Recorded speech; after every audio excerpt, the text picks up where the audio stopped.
Hey guys, Rich from Rich Mid Gaming. Hope everyone is doing fantastically well, and welcome to this new video in our brand new series. This time we're going to be looking at the Cabal affiliation. Now, what are these videos? Well, these videos are designed for both new players or players who are maybe looking to switch affiliations and try something out new. We've put together two rosters and then two battle cards. So we've got a budget Cabal roster, and then we also have a no money, no problem roster where we go mad and spend $50 on a single gem. Joining me on this journey once again is the only MCP influencer in the world, Quinn Duggan. Quinn, how the hell are you doing, sir? I'm doing all right. Cool. So let's jump into it then, Quinn. And you'll notice on the battle card, guys, there is a little part on the top right-hand corner there where it says Playstyle Focus. A lot of what we talk about is going to lean into these three pillars of Marvel Crisis Protocol. That is control, attrition, and support. If you haven't watched our video on three pillars, I suggest you watch that video before checking this one out. I'll put a link up here to that video. Starting off then, let's have a look at the characters that we've brought along with us. Obviously, we've brought 10, and we've taken all 4 of the Cabal affiliated characters, haven't we, from the core box. So we've got Red Skull, Baron Zemo, Crossbones, and Ultron.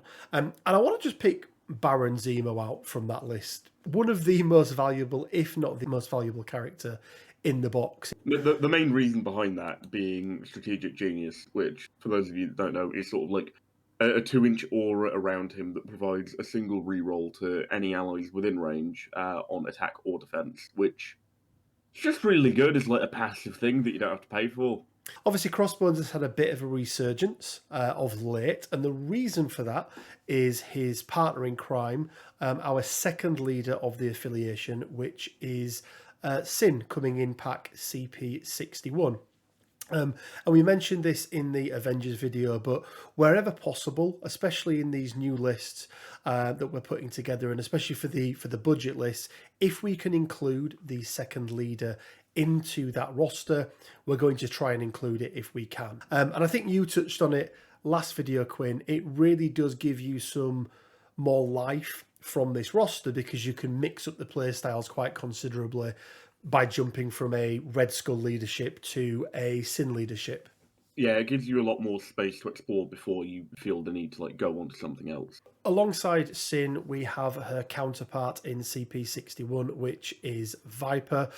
We've then brought, I would say, Quinn, everyone's first big hitter in the game, for at least for Cabal. But remember, this is back when Hulk wasn't as good as what he is now. CP05, you love him, the big-headed freak himself, MODOK.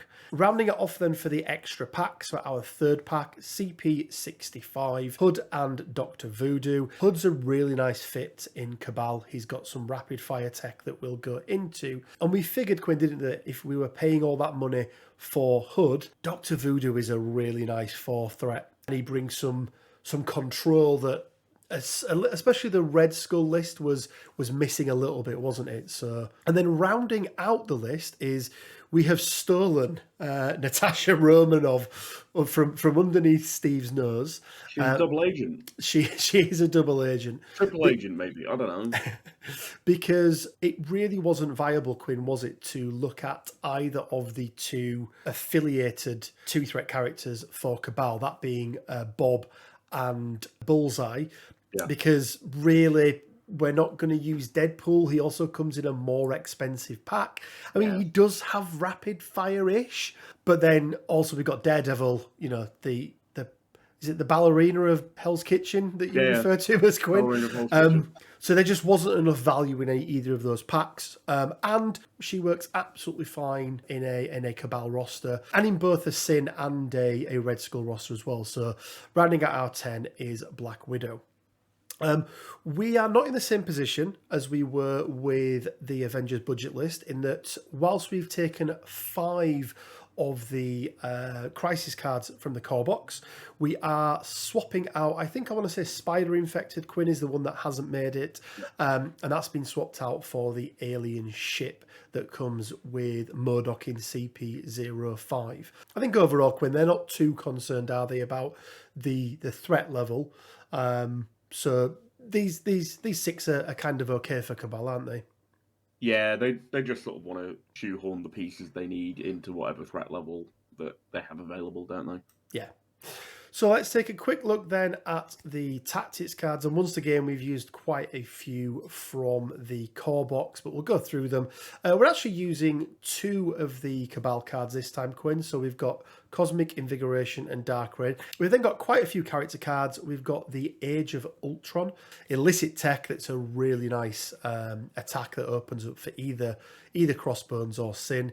We've got Aim Lackeys from Murdoch, and then we've got Brace for Impact and Patch Up for our 2 restricted cards. We've then got the Recalibration Matrix, we've got Disarm, and we have got Sacrifice. The threat curve then, Quinn, we can see we've only got 1 2 threat, we've got 5 3 threats, 3 4 threats, but the big kicker here compared to the previous budget list, as I say, is that 1 5 threat character that we've got.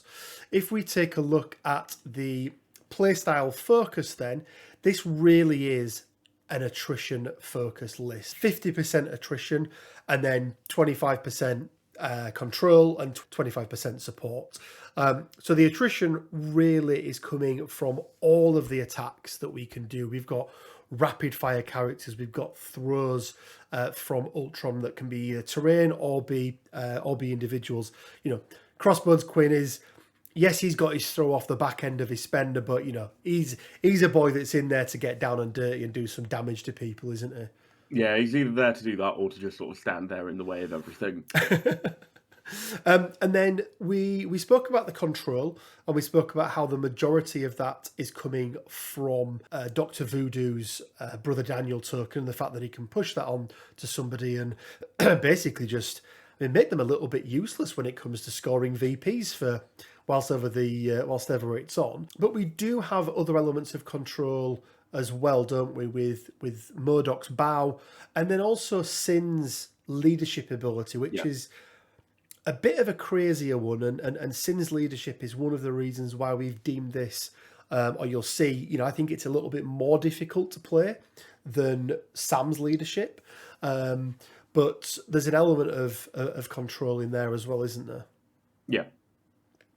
And then from a support perspective, it's really Mr. Zemo that's kind of doing a bit of heavy work there, isn't he, when it comes to dishing out the rerolls. Isn't he? Yeah, and then let's not forget the leadership ability from Red Skull as well, which basically means every time you do damage with an attack, you just get an extra power.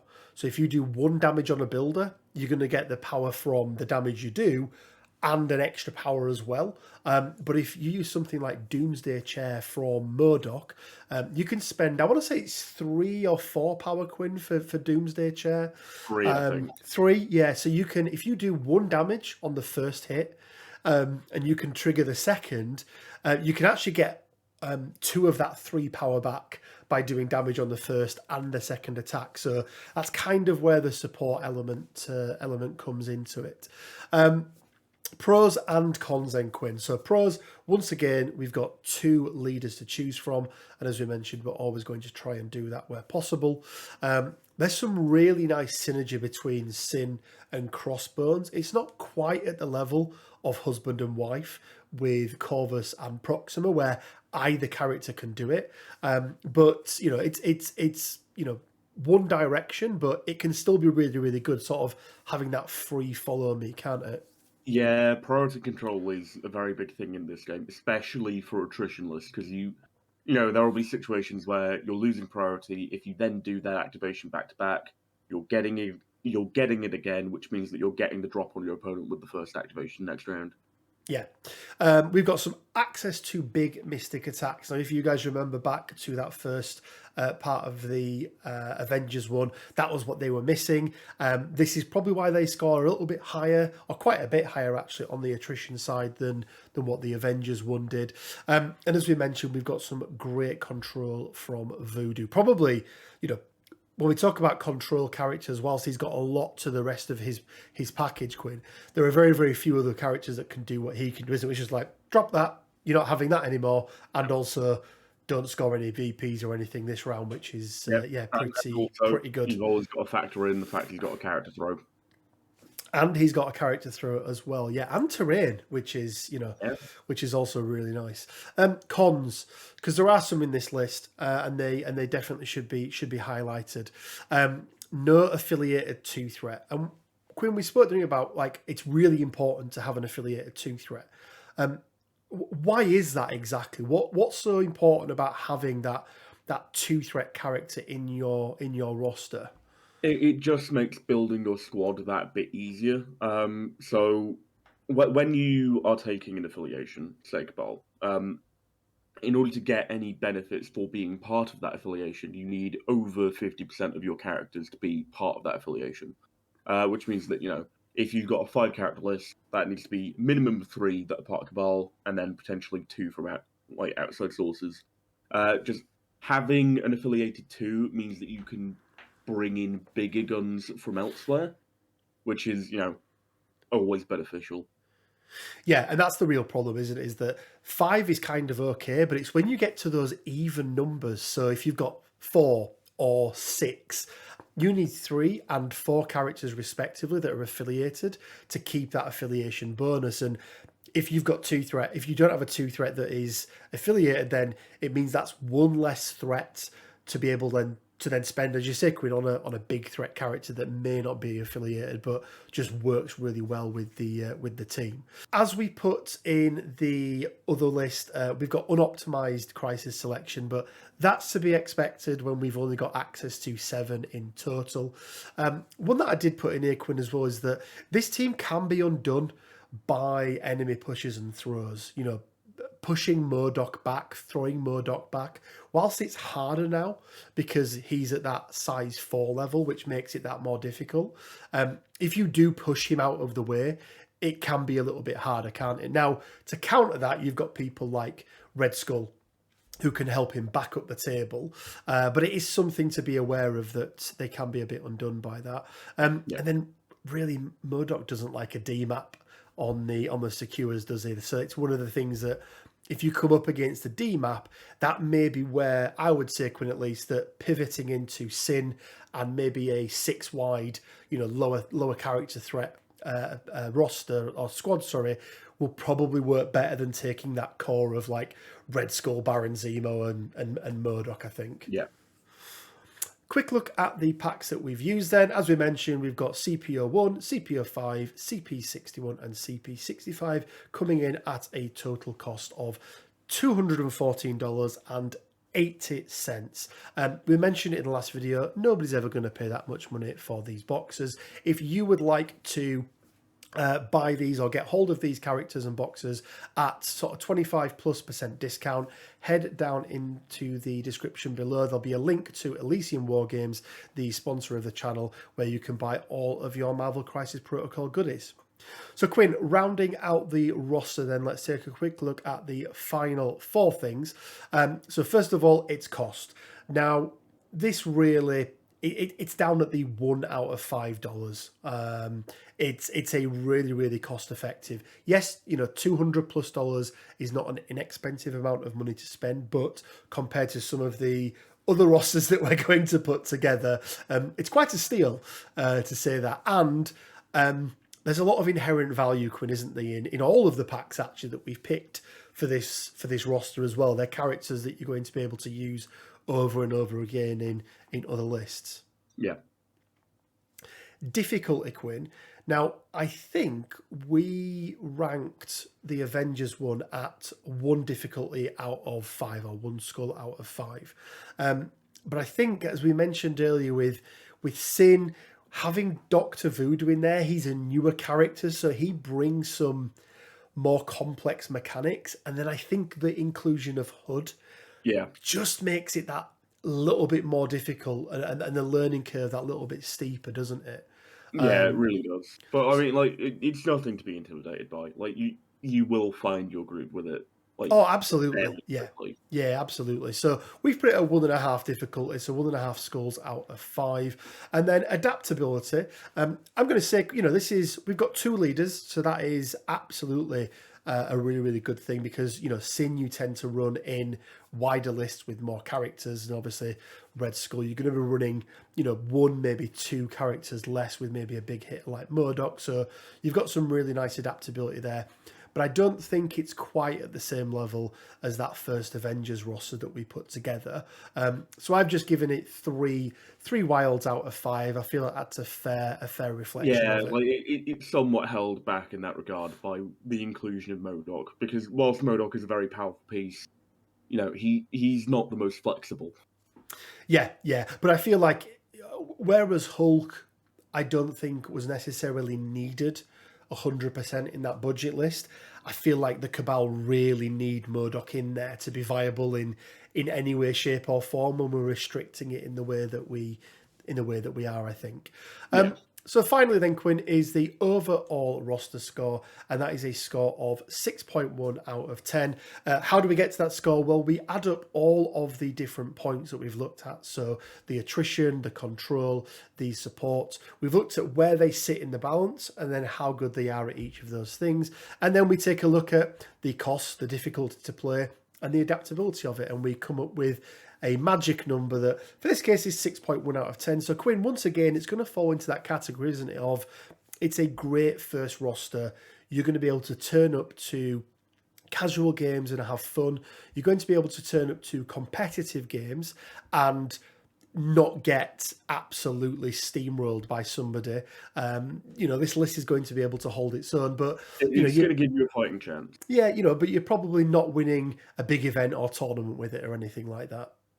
So, Quinn, let's jump into the second roster. And I don't know about you, Quinn, but these are becoming my favourite of the 2. It's cool to, pick 3 boxes and try and make a roster out of it. But it's also cool to go, I've got all the money in the world and I'm going to spend it all on cards. Toys. So this is the unlimited budget option for Cabal. And before we jump into it, Quinn, I want to say about the last roster and this roster, and indeed any of the other rosters that we put together. If you want to just copy this and use it, feel free, go ahead. But also, you could just use it as a template. It gives you the idea is that it gives you an idea of the play style and the types of characters you can take alongside these leaders and in these affiliations. So, if you want to swap out characters for other characters, feel free to absolutely do it. There's going to be some core ones that you need to leave in there, but absolutely you can swap some of them out. So speaking of swapping characters out, Quinn, we've swapped out quite a few for this list, but the only 3 of the characters from the core box have made it in this time again. So we've obviously got Red Skull, we've still got Baron Zemo, and we've got Crossbones. We're also bringing along Sin. We're also bringing along Murdoch, and then we are also bringing along the HUD. And I think talk about HUD for a little bit because we touched on his rapid fire, but that does work really well, doesn't it? Because most rapid fires tend to be physical, and he has a really nice mystic attack, doesn't he? That's a rapid fire, which Mystic rapid fire is it's definitely something. it's really cool and maybe unique in the game at the moment. I don't know if anybody else has that, so that's pretty cool. So rounding out the roster, then we've brought Mystique from CP43, who is also affiliated. We've brought arguably one of the best, if not the best, 2-threat character in the game at the moment. Benjamin Poindexter himself, don't let his stupid name put you off, Bullseye. And that's a bit of an upgrade from Black Widow to Bullseye in a Cabal list, isn't it? He definitely plays into what they want to do a bit more. Yes, absolutely, absolutely. And then we've brought our first character with a gem. So that is Loki with the vastly improved space gem. So you'll notice there that he's CP12 for him, CP19 for the gem, 5 threat in total. But we'll go into a little bit of how you may be able to get the gem legally for free. And then rounding out the list is an unaffiliated character, Quinn, which is Domino. Yeah. And I want to talk about this because we've put a roster together now. The two rosters we've put together where we can spend any amount of money. We've had one unaffiliated character in most rosters. And I think it's fair to say, isn't it, that most rosters you build will probably have at least one character in there that are unaffiliated, or as we like to call them, splash characters. Yeah, and I think also typically most lists are going to have more than one. It's just that because we're dealing with Avengers and Cabal and they have a rather extensive affiliation list, Yes. it's less likely. But when you get to things like, Black Order and stuff like that, where the list isn't quite so extensive, you're going to see more pop up. Yeah, definitely. So let's take a quick look at the Crisis then. Again, it's a swap out, all with the exception of one. So there is actually one in here from the core box. Again, just want to keep reiterating, guys, the value in that core box, that it's not a one and done and things that you're never going to use ever again. There'll be lists that you put together for Convocation, for Dark Dimension, that will have characters and cards that are in the core box. So we've got Struggle for the Cube, we've got Fear Grips, and we've got Alien Ship for our red ones. And then we've got Gamma Wave, we've got Intrusions, and we've got Demons for the blue Secures. So again, a bit of a spread there, Quinn, in terms of threat level. So 15, a 17, an 18, two 19s, and a 20. What are your thoughts on threat levels for Cabal? Are they too concerned about playing at high or low, or are they flexible enough to be able to flex up and down with having those two leaders? So I think with the inclusion of Sin, Cabal got a far broader scope in terms of threat, because typically back in the old days when it was just Red Skull and MODOK, like that they were sort of like the core of your team. You wanted to go for sort of higher threats because you wanted to be able to fit more things in. Now they're far better at taking on like threats at any level, because the thing that matters most for whether you go Sin or Skull now is what crisis it is, rather than what threat you're playing at. Let's have a quick look at the tactics cards that we've taken as well, Quinn. So we've got Cosmic Invigoration and Dark Rain again. We've kept Illicit Tech, we've kept in Lackeys, but we've got a new addition in the tactics cards for characters, which is Deception. This is a really nice card for Mystique. We covered it in the tier list video that we did previously, but it's one of the reasons why she's such a good 3-threat, isn't it? Usually we talk about 3-threat characters, and I know she's not a splash in this list, she's affiliated as well, but typically if you're taking her as a splash, this is one of the reasons why, because she's got this card. So she works even better when she's actually affiliated to the roster that you're taking, and that rapid fire works really nicely with Dark Rain. And actually, on that, Quinn, should we just talk about Dark Rain and Rapid Fire whilst we've just touched on it, and why it's so good? Yeah, so for those of you that don't know, Dark Rain is a card where a Cabal character pays 3 power, you pick an enemy character, and then for the round, every time a Cabal character attacks that character, they can reroll all of their attack dice. Which is pretty good for melting things like the Hulk. Yeah, it's really good. And then, you couple that, Quinn, don't you, with things like, I don't know, it's not Follow Me, but Crossbones and Sin being able to activate once after the other, then coupled with Dark Rain. So you're doing all of these attacks, potentially 4 attacks.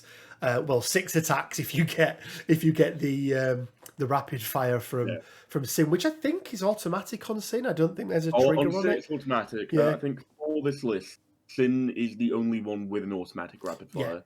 Yeah. Because Well, Mystique and Domino are mutants, and AMG hates them, so they They have do to hate all hit. mutants. And Yes. Hood's is Mystic, so it's better, so it needs some caveats. You would expect that, yeah, absolutely. So rounding off the tactics cards, then we've got field dressing, med pack, indomitable. I want to cover that off a little bit with Murdoch in a moment. Marked for death and advanced R&D. So I just said indomitable then, Quinn, and I want to pick up on Murdoch because we had down in the cons on the previous one they were susceptible to throws and pushes and things like that. Murdoch's a big boy, right? He is. Murdoch into a bullseye is gonna hurt bullseye quite a lot. Well, on average, Bullseye stops existing. So Indomitable works slightly different to Brace in that Brace for impact, the throw takes place, the collision takes place. It's just that characters don't suffer any damage from it. Indomitable, I'm going to say, Quinn, is almost one better where you just go, nope. Yeah, I mean, so one of the ways that people can try and control Modok is by picking him up and throwing him away. Because if someone like starts within range to pick him up, throws him away, and then like moves away, like Modok's a slow boy. He's gonna lose probably an activation on the whole to that effect. Yeah. Being able to just pay some power and go, how about no? With Indomitable is just Yeah, really, really nice. So on to the playstyle focus then, Quinn, and really we are just doubling down from what we had previously in the list. We've lost a little bit from the control side in terms of overall score, but the attrition, this is really an attrition list. I think we had almost 70% in attrition, 20% in support, and 10% in control for this one. it's very much the focus of this roster. But burn it all to the ground. I want to talk about control, Quinn, for a little bit, and in particular, one character which is Loki. So we brought him with the Space Gem. Being able to have out of activation movement is really, really nice.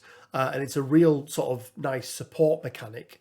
But what he also brings is that aura that you mentioned. And I've completely forgot the name of it, Quinn. God of Mischief. God of Mischief. So for anyone that doesn't know, God of Mischief is a range 4 aura. And essentially it's a root, isn't it? It provides the exact same mechanic as root, which means that anytime an enemy character wants to perform either a reactive or active superpower, it costs them 1 extra to do it, or they have to pay 1 to do it. And that can be really, really prohibitive for your opponent. All of a sudden, you are mitigating Steve's leadership ability, or all of a sudden, you're making it so much more expensive for players, characters such as Venom to be able to do so many snacks and all those kind of things that just almost... Well, it almost falls into the attrition side as well, Quinn, doesn't it? As well as the support. But I just think it works so well in this roster, and particularly when you're in those, in a gamma or something like that, where people are quite bunched up. In an enclosed space where all of your opponent's models are affected, it can be really backbreaking. Take Miles as an example. Miles doesn't have the best power economy in the game. He does struggle with regard to that quite a lot. And making web swing cost 3 can be really excruciating for him. Yeah. And it can often be the difference, can't it, between them being able to do what they want and having to do an attack first against something else to generate the extra power, to then do the superpower, to then be able to actually, get to where they want to be, or do the throw or whatever it is. So it can be quite debilitating for your opponent.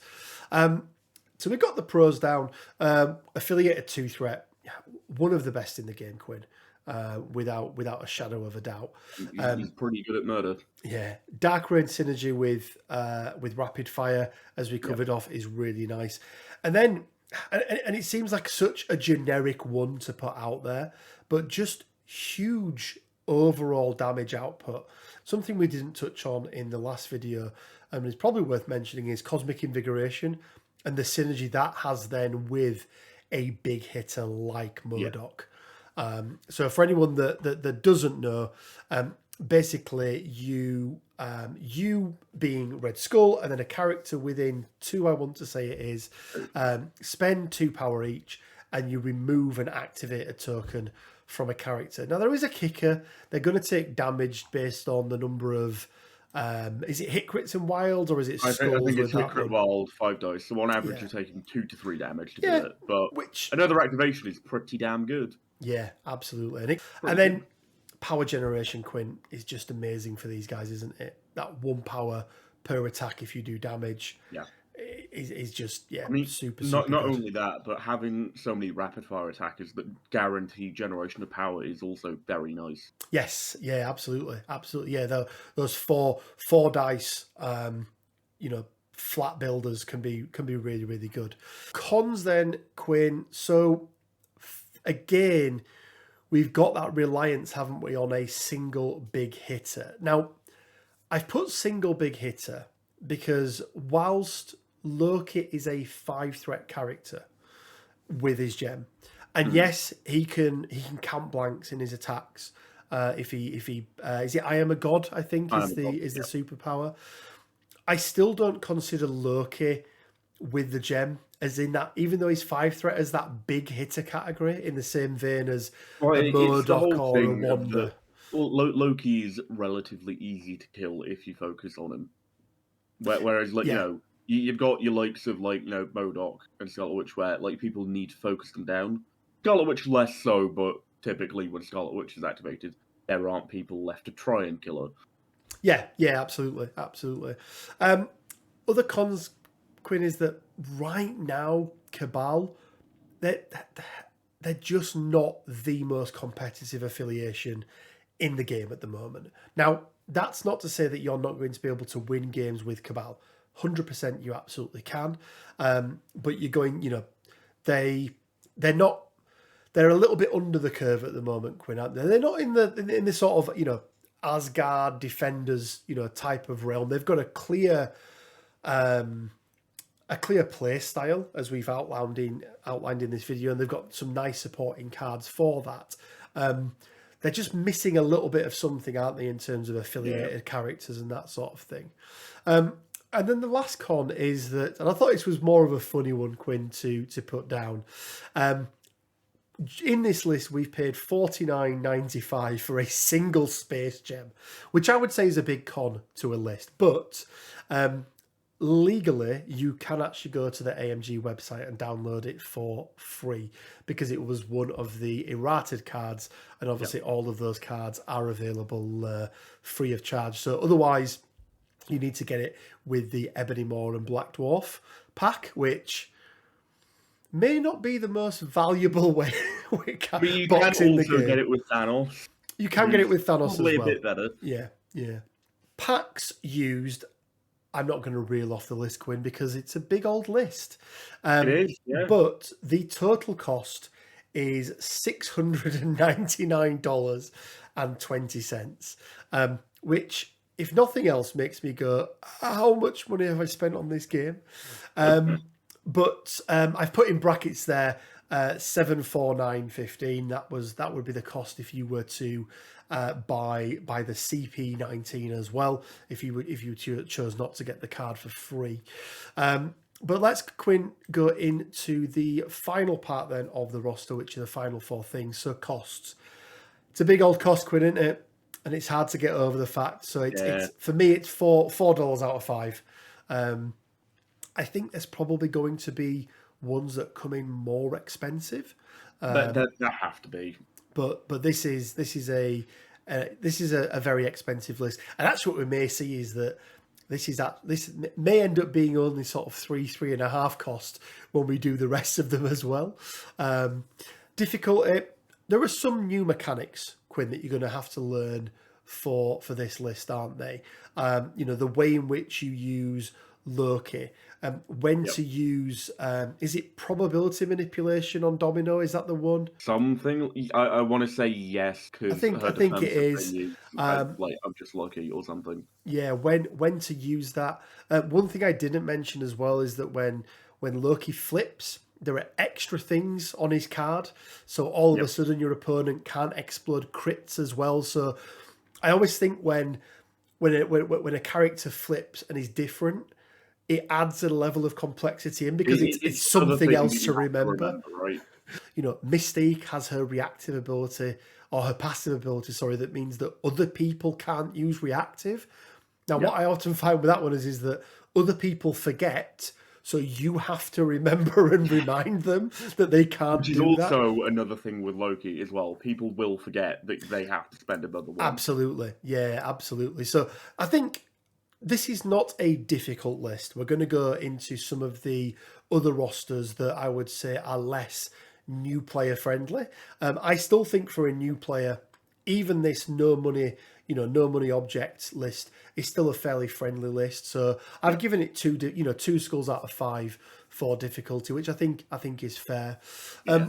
Adaptability, I've gone with 3.5 wilds out of 5. It is adaptable, but I think you lose a little bit of the potency when you have to switch into the Sin versus the Red Skull Murdoch list. I think that if you were just judging this on Red Skull and Murdoch, it would probably score higher overall.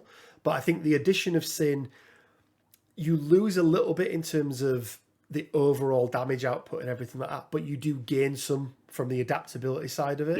Yeah. So the overall roster score, 7.8 out of 10. So not quite as good as the, no money, no object Avengers list, but I still think it's a solid list.